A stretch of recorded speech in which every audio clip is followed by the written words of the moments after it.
In the late 1970s, behind the Iron Curtain in communist Czechoslovakia, a quiet man walked the streets. To neighbors, he seemed ordinary, a laborer, a loner, someone you might pass without ever noticing. But inside him lived urges so dark, so destructive, that they would leave an entire nation horrified. His name was Ladislav Hojer, and his crimes involved murder, sexual assault, necrophilia, and even cannibalism. Ladislav Hojer was born in 1958 in Czechoslovakia. Details about his childhood are sparse, partly because the communist government tightly controlled information about citizens, and especially about criminals.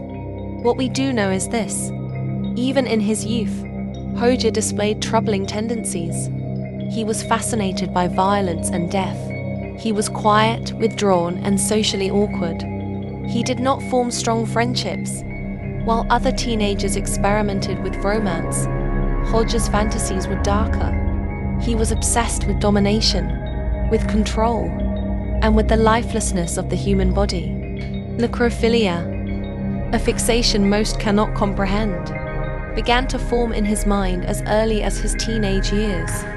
It is possible that Hojer's upbringing in an authoritarian, repressive society only fed these fantasies. Sexuality was taboo. Violence was not openly discussed. And in that silence, his obsession grew. Welcome to the Forgotten Files, the place where we reopen history's darkest cases, the ones time tried to bury. If you're fascinated by true crime, unsolved mysteries, and the criminals the world would rather forget, you found the right place. Today, we're reopening the case of Ladislav Hojer, one of Europe's most disturbing killers. In 1978, Hojer was 20 years old. His dark urges, long kept in fantasy, broke into reality.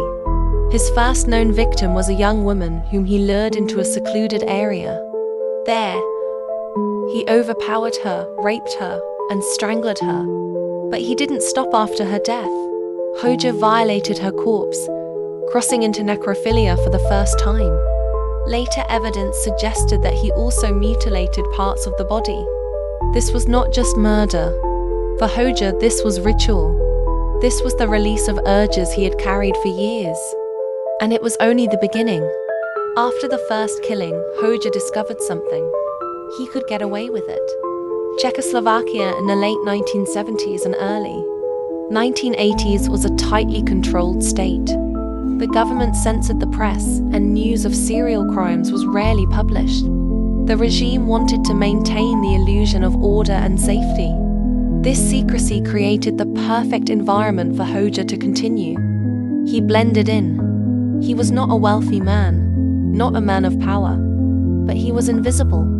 Between 1978 and 1982, he killed at least 5 women. The details of each case vary, but the pattern is disturbingly consistent.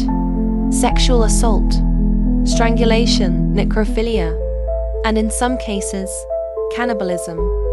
Forensic evidence confirmed that Hojer had cut flesh from his victims and consumed it. Whether this was ritualistic, symbolic, or simply another way to exert control is debated to this day. Each victim was chosen because she was vulnerable. A woman traveling alone, someone in an isolated place. Hojer targeted them with purpose, and each time he grew bolder. What makes Hojer stand out in the annals of European crime is not just the violence, it's the sexual fixation with death. Most killers stop at domination or murder. Hojer extended the act beyond life, seeking pleasure from corpses. This places him in a rare category of offenders. Men like Jeffrey Dahmer in the United States or Andrei Chikatilo in the Soviet Union. Psychologists who later studied his case argued that he was driven by a paraphilia so powerful it eclipsed any normal sexual drive.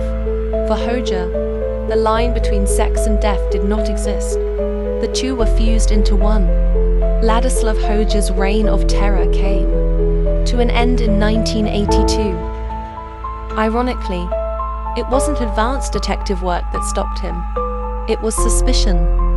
The kind of slip that happens when a criminal grows too confident. Hojer was observed behaving suspiciously near the scene of an attack. Police detained him, and during questioning, the mask quickly slipped. Unlike some killers who deny and deflect, Hojer confessed. And he didn't just confess to one crime. He admitted to 5 murders. He described them in chilling detail, showing no shame. Investigators were horrified. Czechoslovakia had never publicized such crimes before. Necrophilia, cannibalism. These were words whispered about, not spoken openly. But now they were faced with a man who calmly admitted to it all.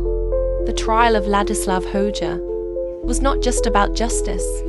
It was about confronting a truth the government had tried to suppress. In court, Hojer appeared detached. He spoke about his crimes as if they were routine, almost clinical. Witnesses described him as cold, emotionless, and disturbingly calm. Psychiatric evaluations confirmed what investigators already knew. Hojer was a sexual predator with paraphilias that could never be controlled. There was no rehabilitation, no treatment that could change him. In 1986, he was convicted of 5 murders, multiple sexual assaults, necrophilia, and acts of cannibalism. The sentence was death. On April 7, 1986, Ladislav Hojer was executed by hanging. Unlike in Western countries, executions in communist Czechoslovakia were carried out quietly, without public attention. There were no long appeals, no drawn-out process. And just like that, one of Europe's darkest killers was gone. But the story does not end with his death. To this day, questions linger. Did Hojer really kill only 5 women? Or were there more victims, hidden in a country where information was so tightly controlled? Did his crimes inspire fear that silenced others? Women who were attacked but never reported it? Families who suspected something but could not speak against the regime? We may never know the full truth. What we do know is that Ladislav Hojer remains one of the most disturbing figures in European true crime history. This was the story of Ladislav Hojer, the necrophile and cannibal of Czechoslovakia. Cases like his remind us that the darkest crimes are not always the most famous. Some slip through history's cracks. Some are forgotten. That's why the Forgotten Files exists, to bring these stories back into the light. If this case shocked you, or if you want to hear more about crimes the world has tried to bury, stay with us. Subscribe and make sure you never miss an episode, because in the end, the past never truly stays buried.